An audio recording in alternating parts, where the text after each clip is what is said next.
El miedo. Esa sensación helada que nos recorre la espina dorsal. Un eco ancestral que resuena en lo más profundo de nuestro ser. ¿De dónde viene? ¿Por qué nos atrae tanto aquello que nos aterra? Esta noche, amigos, vamos a emprender un viaje a los confines más oscuros de la psique humana. Un viaje para descubrir el verdadero origen del terror. No es solo una emoción, es una fuerza motriz. Nos ha protegido, sí, nos ha atormentado, ha alimentado nuestras pesadillas, ha dado forma a nuestras culturas, de maneras que apenas empezamos a comprender. El miedo es el primer narrador de historias, el primer artista que pintó en las paredes de nuestra mente. Imaginen la soledad de la noche primigenia, la oscuridad absoluta, rota por el parpadeo lejano de las estrellas.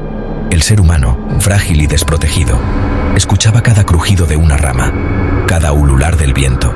Cada sonido era una amenaza potencial. Retrocedamos en el tiempo, mucho antes de las ciudades de los libros de la historia escrita. Pensemos en nuestros ancestros más remotos, refugiados en la precaria seguridad de una cueva. El fuego, su único aliado, proyectaba sombras danzantes sobre las paredes de roca. Sombras que se alargaban, se retorcían, se transformaban. ¿Qué veían en ellas? No veían simples juegos de luces. Veían formas. Veían criaturas.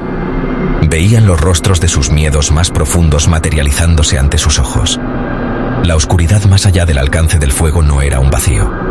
Era un lugar poblado por entidades desconocidas por los peligros que la mente, en su afán por protegerse, comenzaba a imaginar. La noche era el reino del terror absoluto. El ciclo del sol no era una certeza astronómica, era una batalla diaria. Cada atardecer, el mundo se sumía en un abismo de incertidumbre. Los sonidos de la noche, amplificados por el silencio, eran la banda sonora del miedo.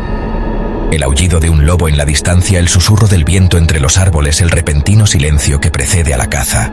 Ante un mundo lleno de terrores inexplicables, la humanidad necesitaba respuestas. Necesitaba darles forma, nombre y rostro a sus miedos. Y así, de la hoguera comunal, de las noches en vela, surgieron las primeras historias. Los mitos y las leyendas no eran simple entretenimiento. Eran manuales de supervivencia para el alma. Eran los primeros intentos de mapear el territorio de lo desconocido. Si el monstruo que se esconde en el bosque tiene un nombre, como el Leshy en los bosques eslavos, entonces se vuelve un poco más comprensible. Si sabes qué ofrendas apaciguan al espíritu del río, tienes una sensación, aunque sea ilusoria, de control sobre tu destino. Las leyendas se convirtieron en el tejido conectivo de las primeras sociedades. Unían a la tribu en un miedo compartido y, por lo tanto, en una defensa compartida. Las historias sobre criaturas que se llevaban a los niños que se alejaban demasiado del campamento no eran solo cuentos para asustar. Eran advertencias prácticas envueltas en un velo de terror sobrenatural. El hombre del saco, el coco, el Krampus. Con la llegada de la Edad Media, el terror sufrió una profunda transformación. La luz de la razón clásica se había atenuado y el mundo se sumió en lo que muchos llaman una noche de 1000 años. El miedo ya no solo provenía de la naturaleza indómita, sino que se institucionalizó. La religión, que una vez ofreció consuelo, ahora también definía con una precisión aterradora los contornos del infierno. El diablo dejó de ser una figura abstracta para convertirse en una presencia real y activa en el mundo, tentando a los débiles, corrompiendo a los puros y acechando en cada sombra. El terror se volvió teológico, una batalla constante por la salvación del alma inmortal. Las brujas se convirtieron en el chivo expiatorio perfecto para una sociedad plagada de miedos. ¿Malas cosechas? ¿Brujería? ¿Una plaga que diezmaba el ganado? ¿Un maleficio? ¿Una enfermedad incurable? Obra del diablo a través de sus siervas.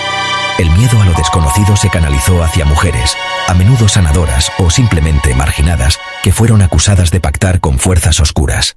La caza de brujas fue la manifestación más extrema de la histeria colectiva. Un terror socialmente sancionado que llevó a la tortura y la muerte a miles de inocentes. El siglo XIX trajo consigo la luz de la revolución industrial y el avance de la ciencia. Parecía que la razón finalmente desterraría las viejas supersticiones.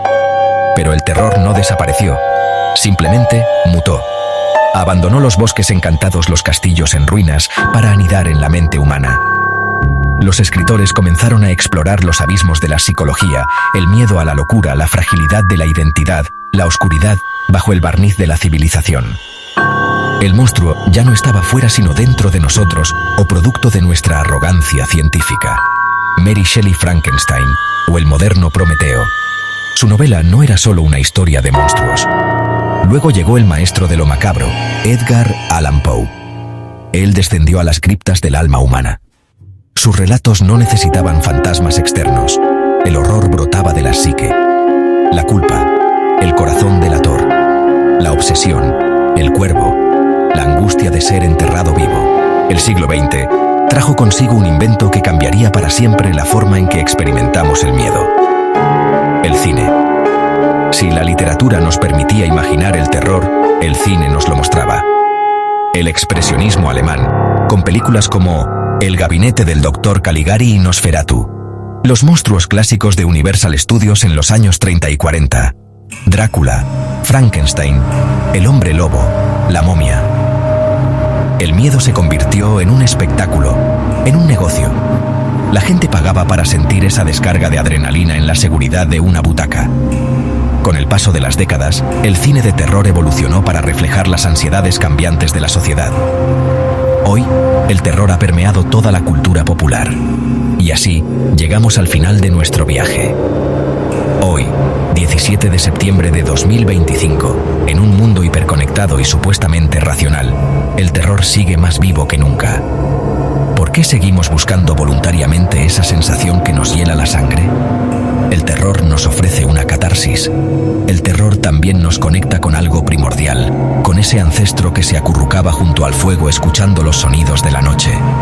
En última instancia, el terror nos fascina porque es un espejo oscuro que nos devuelve una imagen distorsionada pero reveladora de nosotros mismos. Nos recuerda que el universo es un lugar vasto, misterioso y, a veces, indiferente. Y que en esa inmensidad, la luz de nuestra conciencia es a la vez frágil y milagrosa. Por eso volvemos a él. Buenas noches y cuidado con las sombras.